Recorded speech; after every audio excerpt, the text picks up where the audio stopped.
We have head coach Katrina Merriweather. She'll start with an opening statement. The obvious is that was a tough game to coach. But I do think that we got a little more comfortable as the game went on. West Virginia came out and we tried to tell our kids about the urgency they were going to have. Senior night, fighting for a championship, and just momentum going into the conference tournament. Sometimes you just don't realize what things feel like until they actually hit you. But I do think that our young people will take a lot away from tonight and understand that we have to refocus some things going into the tournament. Coach, what makes guarding West Virginia's 3 guards, what makes it so difficult? Well, what I think made it difficult for us was the first time we played them, we did a really good job at it, and we were hurt by the 4s and 5s. I, again, told our staff this would be a guards game today. And there's a lot of reasons for that, but senior day is one of them.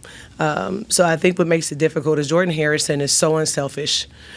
She can score whenever she wants to, but I saw her and Shaw give each other a look in the first half. I thought, oh boy, because Shaw's making shots and she was going to keep feeding her.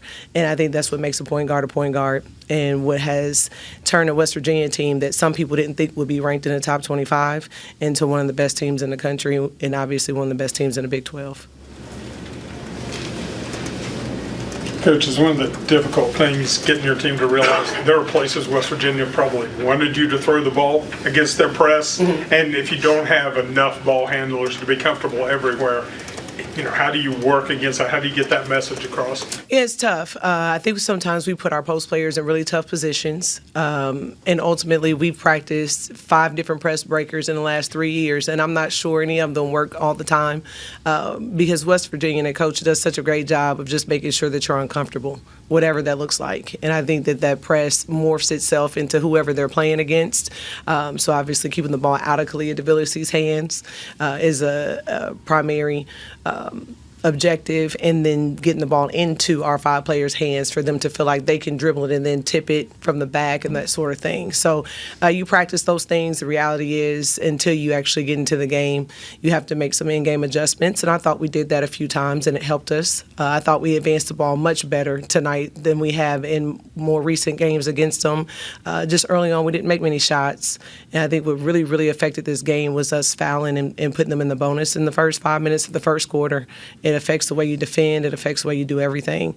Thought we were a little more aggressive in the second half, and that helped. But ultimately, you just got to keep trying to throw different things at them and have confidence in attack. And we did that sometimes, but obviously not enough. Coach, how difficult is it to kind of regroup and try and refocus your girls whenever you guys do fall behind so early on and you are trying to get back into the game and what turned out to be a very long game, it seems like? Yeah, it was all day. It's not difficult for us to refocus our kids because we go against teams all the time that have seniors and fifth years, and the majority of our minutes are going to freshmen. I had a freshman point guard, I got a freshman 4 player, my 6-man coming off the bench is a freshman. They have very short memories, sometimes a little shorter than even I would like. But what it helps you with is in moments like this, you're able to refocus them. And I'm very confident about our ability to do that before the tournament starts too. I think they know what the deal is, right? And when you play poorly like we did today and West Virginia plays great, then this is what happens. And they know this. They know that there's a really small margin of error, right, when you play really good teams. And so when you come out and you make those mistakes early, you're in for a long day. Coach, I guess is the good news that, the regular season's over, you can kind of just flush this and now focus on the tournament? I love that word because that's exactly what we do. We say we got to flush this one, you got to let it go. We won't harp on a lot of film from this game. I thought we have been playing much better. And then you run into a machine like West Virginia defensively, and it can give you pause, and it can mess with your confidence, but we're going to do everything we can to make sure that doesn't happen. And as soon as we figure out who we're going to play, because, again, this league is so competitive and the parity is there, no one knows who they're going to play yet until the games are over today.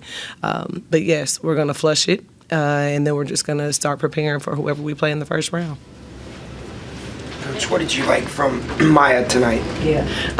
I love that Maya's so competitive. Obviously, that's a very tough space to be in, and she's clearly emotional. It's her last game, but she found a way to get herself together at halftime and to give us a fighting chance. And that's what you want from your leader. That's what you want from your leading scorer, is for her to not give up and not quit. And I think it made it a lot easier for our team to follow her. Any more questions? Good. Okay. Good luck to y'all. Thanks, Coach. Thanks, Coach.